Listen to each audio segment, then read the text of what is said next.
लोकसभा में आज यानी कि गुरुवार को शिक्षक पात्रता परीक्षा यानी कि टीईटी के मामले में सर्वोच्च न्यायालय के हाल के फैसले से देश के करीब 25 लाख शिक्षकों के भविष्य अधर में लटकने का मामला उठाया गया है और सरकार से अध्यादेश लाकर शिक्षकों को राहत देने की मांग भी की गई है। आपको बता दें कि एक तरफ सुप्रीम कोर्ट की तरफ से एक ये बड़ा फैसला लिया गया था, उसके बाद से ही देखने को मिला कि शिक्षक काफी ज्यादा परेशान नजर आए थे, जिसके बाद शिक्षक संगठनों ने एक मोर्चे का गठन किया और दिल्ली में जंतर मंतर पर एक बड़ा कार्यक्रम भी किया। और उसके बाद अब देखने को मिल रहा है कि सांसदों की तरफ से इन सभी शिक्षकों की आवाज को सदन में उठाया गया। ये मुद्दा सड़क से लेकर सदन तक गूंज रहा है और पूरी तरह से ये उम्मीद जताई जा रही है कि जल्द ही इस मामले का निस्तारण होगा। फिलहाल इस विषय पर ज्यादा जानकारी देते हुए राष्ट्रीय अध्यक्ष योगेश त्यागी ने क्या कुछ कहा है, आप भी सुनिए। योगेश त्यागी जी, आपका हमारे चैनल अटल टीवी पे बहुत बहुत स्वागत है।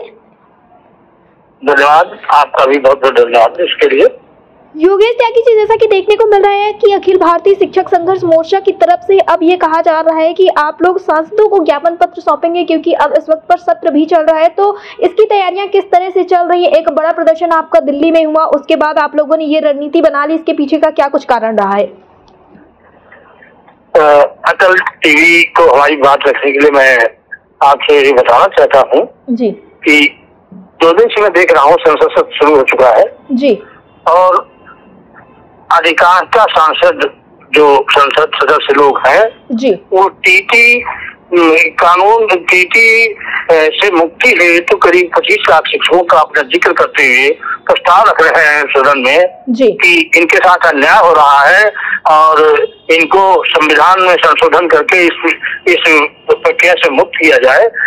तो इसको लेकर हम बहुत उत्साहित है, हमारा मोर्चा उत्साहित है, हमारे देश और प्रदेश का पूरा शिक्षक उत्साहित है कि जिस उद्देश्य को लेकर के हमने जंतर मंतर पर धरना दिया, जहाँ पर आज तक किसी अन्य संगठन ने हिम्मत नहीं जुटा पाई धरना देने की इस मुद्दे को लेकर के, वहाँ पर हम लोगों ने एक मोर्चा बनाकर धरना दिया और उस रणनीति में हम सफल होते दिखाई दे रहे हैं कि आज हमारी बात को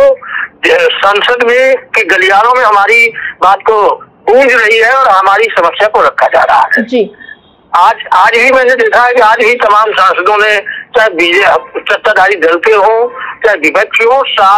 सभी सांसद हमारा पक्ष लेकर के इस बात को कानून में संशोधन करने के लिए बार बार प्रस्ताव रख रहे हैं। मुझे उम्मीद है कि सरकार इस पर जल्दी से जल्दी कोई निर्णय लेगी और इसी उद्देश्य को लेकर के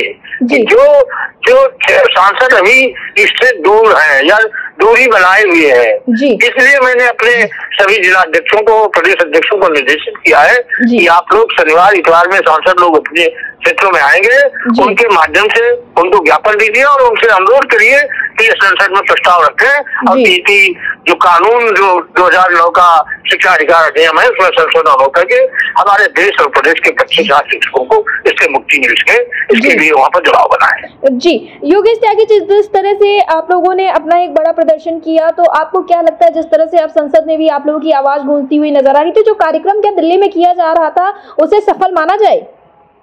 बिल्कुल सफल माना जाए, क्योंकि अब मुझे उम्मीद जब गई है कि जब सरकार के कानों तक ये बात संसद में पहुंच रही है कि कानून में कहीं कोई त्रुटि जरूर रह गई है जिससे इस देश और प्रदेश का शिक्षक परेशान हो रहा है, इसलिए निश्चित तौर पर हमारे इस प्रस्ताव पर सरकार विचार करेगी और मुझे लाभ मिल जाएगा। जी योगेश त्यागी जी, अटल टीवी से जुड़ने के लिए बहुत बहुत धन्यवाद। धन्यवाद।